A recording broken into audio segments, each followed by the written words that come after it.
Happy New Year, everybody. Hope you had a fantastic Christmas. I know here in Glovertown we definitely had a snowy one.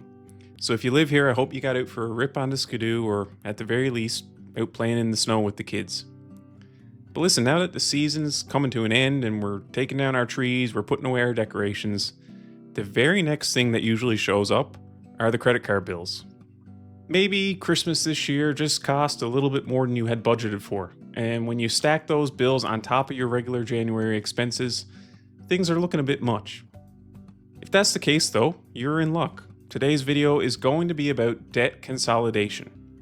In particular, we're going to talk about a specific strategy that can help get your family's budget back on the right track for 2026, and can even help improve cash flow on a rental property if you have one of those too. If either one of those situations applies to you, stick around and we'll get right into it.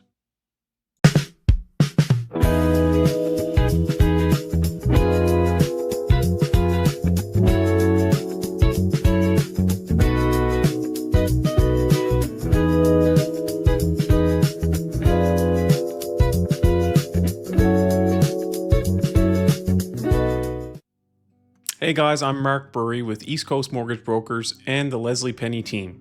I'm based right here in Glovertown, Newfoundland, and the reason I make these videos is to show you how to treat your mortgage like a tool instead of treating it like a bill. So today we're going to be running through a specific mortgage strategy called a cash out refinance.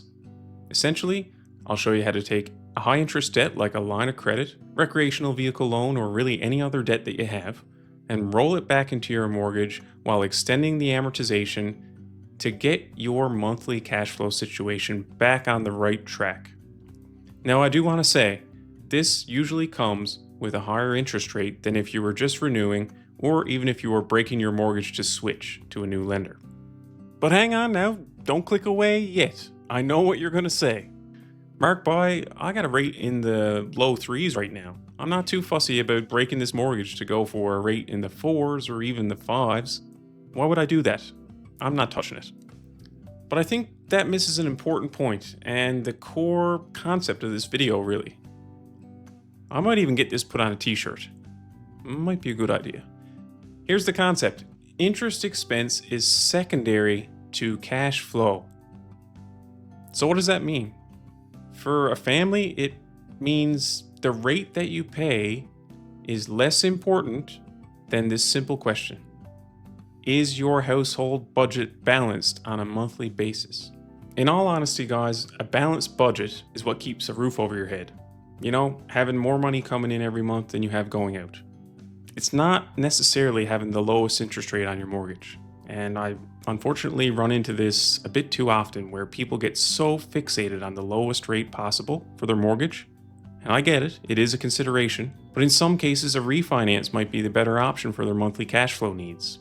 So I want to run through the numbers for a fictitious family called the Murphys, just so the information's out there, and maybe this video will find someone who needs to see it, and they'll get a simple basic understanding of how the math works on this. For what it's worth, I think a refinance can help a lot of people in 2026 who are struggling with monthly cash flow, even if it comes with a higher interest rate. Let me show you. The Murphys bring home around $5,000 a month in net income. That's really good money. But life is expensive right now. They're a family of 4, and here's what goes out the door before they even pay their mortgage. On a monthly basis, they spend about $1,500 on groceries, $700 on car payments, $500 on heat and property tax, a couple $100 on phone plans, $350 on kids hockey and recreation, and about $100 on an internet package. This brings their total living expenses to $3,350 before debt servicing. Next, we'll take a look at their mortgage. They owe roughly $190,000, and they've got about 15 years left on their amortization.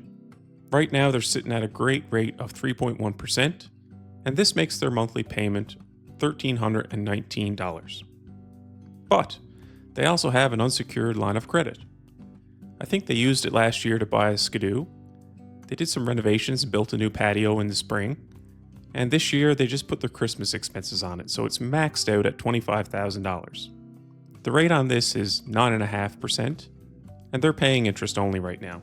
So that comes out to roughly $187 a month. All right, let's add it all up. The Murphys have got $5,000 coming in, but just over $4,800 a month going out. In fact, at the end of the month, they're only left with about $144 to save or invest. Now, boys, $144 doesn't get you very far. That's one busted car tire, a furnace repair, or an emergency vet visit, and suddenly they're underwater on a monthly basis, using high-interest credit cards or something else to keep up. Now, here's how we can get them back on the right track with a simple refinance. We're going to take the two debts, the mortgage balance and the line of credit balance, and combine them into a single mortgage for $215,000. We then extend the amortization back out to 30 years. This gives them breathing room in terms of a monthly payment. Now, refinances do typically come with a higher rate. So let's say the lender comes in with a rate of 4.75%. I know, you're probably yelling at the screen right now. Mark, why would they take 4.75%? They're at 3.1%. Kind of seems like a bad deal. But let's look at the payment. Because they're extending the mortgage back out to a 30-year amortization, their new monthly payment is actually $1,150. And at the end of the month, they've got over $500 left to save or invest, as opposed to the $144 they had before. So let's recap the magic of this strategy. We just saw the Murphy family use a cash-out refinance to wipe out a line of credit, lower their monthly mortgage payment, and claw back about $350 in breathing room each month going forward. And all this was done even with a significantly higher interest rate. But are you thinking what I'm thinking? Imagine if this was a rental property they owned instead. Here's how that would have worked. They were about 10 years into their amortization. The tenant had been paying down the principal for them for 10 years. There was no line of credit, so they just wanted to take out some equity to do some maintenance or upgrades. They took out $25,000, re-extended the amortization, lowered their monthly payment, meaning they have significantly more cash flow coming in from this property after year 10.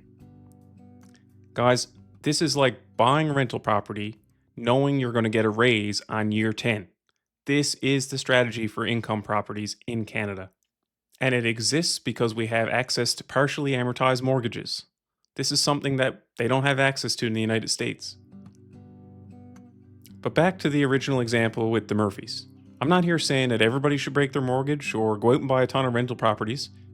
But if you're staring at a big pile of credit card bills this January just after Christmas, or you're coming up for renewal and you really can't handle a higher monthly payment, this might be the strategy for you, and I would be honored to help you and your family with your cash flow situation. The biggest thing is there are options to refinance, and like we showed in the example, you can extend your amortization back out to 30 years. You can roll in high interest debt, and a lot of times, even with today's higher interest rates, you can still walk away with a lower monthly payment. If that saves your monthly budget and your monthly cash flow situation, then it's worth running the numbers. The thing is, we need to run your numbers and not the Murphy's numbers. So please feel free to reach out. You can email me, call, all my contact information is on the Facebook page. I'm happy to help.